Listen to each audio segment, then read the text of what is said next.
Chapter 9 The Queen of the Wild Mice.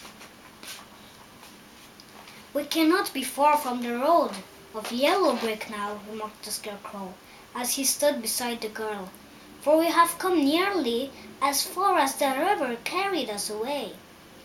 The Tin Woodman was about to reply when he heard a loud growl, and turning his head, which worked beautifully on hinges, he saw a strange beast come bounding over the grass towards them. It was indeed a great yellow wild cat, and the woodman thought it must be chasing something, for its ears were lying close to its head and its mouth was wide open, showing 2 rows of ugly teeth, while its red eyes glowed like balls of fire. As it came nearer, the Tin Woodman saw that running before the beast was a little grey wild mouse, and although he had no heart he knew it was wrong for the wild cat to try to kill such a pretty, harmless creature. So the woodman raised his axe, and as the wild cat ran by he gave it a quick blow that cut the beast's head clean off from its body, and it rolled over at his feet in 2 pieces.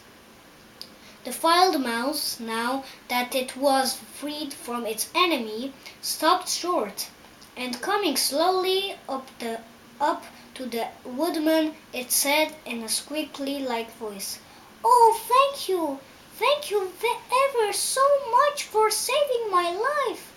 "Don't speak of it, I beg you," replied the woodman. "I have no heart, you know. I am careful to help all those who may need a friend, even if it happens to be only a mouse." "Only a mouse!" cried the little animal indignantly. "Why, I am a queen, the queen of all the wild mice." "Oh, indeed," said the woodman, making a bow. "Therefore you have done a great deed, as well as brave, in saving my life," added the queen. At that moment several mice were seen running up as fast as their little legs could carry them, and when they saw their queen they exclaimed, "Oh, your Majesty, we thought you would be killed. How did you manage to escape the great wildcat?" And they all bowed so low to the little queen that they almost stood upon their heads. "This funny Tin Man," she answered, "killed the wildcat and saved my life. So hereafter you must all serve him and obey his slightest wish."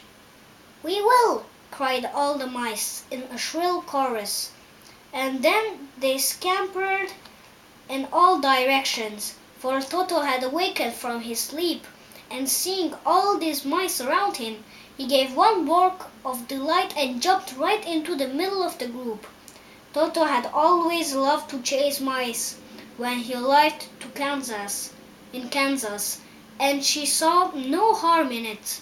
But the Tin Woodman caught the dog in his arms and held him tight, while he called to the mice, come back, Toto shall not hurt you." At this the Queen of the Mice stuck her head out from a clump of grass and asked in a timid voice, "Are you sure he will not bite us?" "I will not let him," said the woodman, "so do not be afraid." One by one the mice came creeping back, and Toto did not bark again, although he tried to get out of the woodman's arms and would have bitten him had he not known very well he was made of tin. Finally one of the biggest mice spoke. "Is there anything we can do it asked, "to repay you for saving the life of our queen?" "Nothing that I know of," answered the woodman, but the Scarecrow, who had been trying to think but could not because his head was stuffed with straw, said quickly, "Oh yes, you can save our friend, the Cowardly Lion, who is asleep in the poppy bed." "A lion?" cried the little queen. "Why, he would eat us all up." "Oh no, declared the Scarecrow. "This lion is a coward." "Really?" asked the mouse.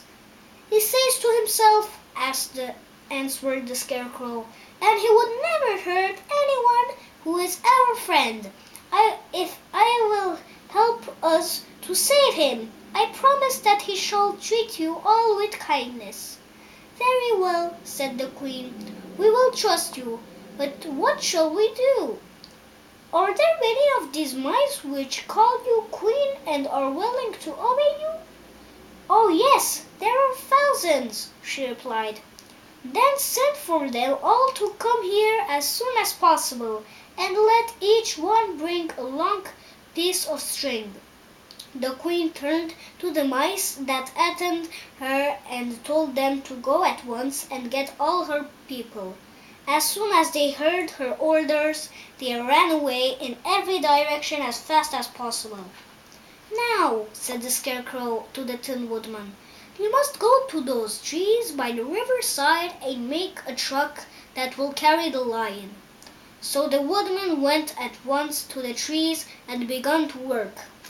And he soon made a truck out of the limbs of trees, from which he chopped away all the leaves and branches. He fastened it together with wooden pegs and made the four wheels out of short pieces of a big trunk. So fast and so well did he work that by the time the mice began to arrive, the truck was all ready for them. They came from all directions, and there were thousands of them, big mice and little mice and middle-sized mice, and each one brought a piece of string in his mouth. It was about this time that Dorothy woke from her long sleep and opened her eyes.